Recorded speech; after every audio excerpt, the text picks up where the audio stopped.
Y'all? Are aliens living among us, possibly disguised as humans? A new Harvard study suggests yes. A new paper suggests that extraterrestrials could also be living underground or in a base inside the moon. This study is by Harvard University's Human Flourishing Program, the professor of which just had a full interview on Fox.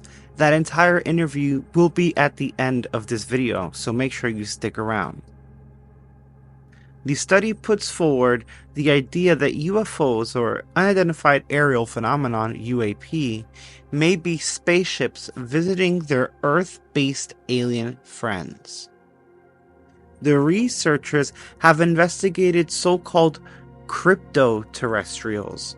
These could be disguising themselves as humans to fit in, may have come from Earth's future, or might have descended from intelligent dinosaurs. The study was created to offer an alternate, unconventional explanation for UAP sightings and to hypothesize what they might mean and the possibility that UAP may involve forms of non-human intelligence, NHI, that are already present in Earth's environment in some sense or another. They exist alongside us in a distinct stealth. And I think it's interesting that we're going into cryptoterrestrials because a lot of people have wondered whether cryptids like Bigfoot or even just any of the famous creepy cryptids that you hear around the chupacabra, if those are alien or non-human intelligence in their own way. The paper continues, the author became increasingly aware of the depth of evidence and theory that also tentatively supports another ultra-terrestrial explanation. The Cryptoterrestrial Hypothesis, CTH. Our focus here, which holds that UAP may reflect activities of NHI's concealed here on Earth, example, underground and its environs. There are 4 theories on aliens living near humans that are being investigated right now. The first are the human cryptoterrestrials. They are a technologically advanced ancient human civilization that was largely destroyed long ago by a cataclysmic event. An example of that would be the Great Flood that's in every religious text. But they continue to exist in a remnant stealth form. The second are hominids, or theropod cryptoterrestrials, another technologically advanced but non-human civilization, consisting of some terrestrial animal which evolved to live in stealth along humans, but they live underground, some possibly even on the moon.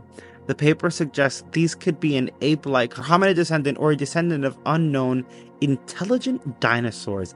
I find that one to be so interesting, especially because of lizard people. The third cryptoterrestrial are former extraterrestrials or extraterrestrial cryptoterrestrials. My goodness. These would have arrived on Earth from elsewhere in the cosmos or from a human future, respectively, and concealed themselves in stealth, such as on bases on the moon. The fourth theory is dubbed CTH4. These are magical cryptoterrestrials. These are things that we've been talking about a little bit when we got into some of the religious aspects.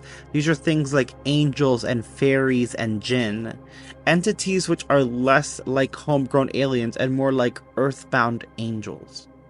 The paper states these relate to the world uninhabited by humans in ways that are less technological than magical, giving the examples of these fairies, elves, and nymphs. The academics do conclude that their theories, especially the elf suggestion, might be hard to take by many people. They add, the principal weakness of CTH4, by contrast, is its utter strangeness, particularly for readers schooled to limit themselves to modes of explanation within the bounds of, say, the standard model of physics. Now, while the belief in extraterrestrials is tenable, belief in something like fairies is simply not a live option for many current scientists. The paper the Cryptoterrestrial Hypothesis, a case for scientific openness to a concealed earthly explanation for unidentified aerial phenomena, that's a mouthful, is not yet peer-reviewed. Now, even though they're not peer-reviewed just yet, they're working to get them peer-reviewed, and they're taking this very, very seriously. I got this information from the New York Post, from Harvard themselves, from Fox, from The Hill, and I'm going to have them all linked in the description below, and I will leave you guys with the full Fox interview. Smash like and subscribe if you haven't already. I'll see you guys next time. Remember, the truth is out there. The biological anthropology professor who conducted this study, Michael Masters, joins us now. Okay, Professor, have you seen one of these, what are they called, cryptoterrestrials living among us? I've not seen one personally, no. And actually, the study is a very conservative approach to this question. As you did a great job highlighting in your intro piece there, this is a real phenomenon, and we need to take it seriously, and we need to start asking the questions about what are they, who are they, where are they coming from, potentially when are they coming from, and even could they have set up shop here on Earth in the past and be living amongst us? Wow, you say it's a real phenomenon. How do we know it's a real phenomenon? I mean, if you look across time and space, these have been reported for millennia. And even if you don't want to take that at face value, look at the cockpit videos, look at all of the reports by military, police officers, whose testimony we can certainly take seriously because they're trained to identify things that are a threat, and they're trained to identify things that are unexplainable. And there's so many cases where they do report just that. So the difference is we all see these things or hear about them visiting, right? In the spaceship or there's a sighting. But this study takes it a step further. It's saying they're living among us. Does that mean like Gutfeld's an alien and he's just disguised as a cable TV host? It's certainly possible, and I would look into that because you never know. But we should take the question of UFOs seriously. What we're trying to do is offer a grounded scientific approach to some possibilities about what they might be. So, yeah, there have been other proposals as well. Me personally, I've written 3 books about whether they could be future human time travelers coming back to visit their own past, and in the same way I would as a biological anthropologist if I had access to that technology. And that is one of the possibilities we include in this paper as well. Oh, I would do that too. I'd go back in time. I'd play high school football all over again, and I'd do so much better.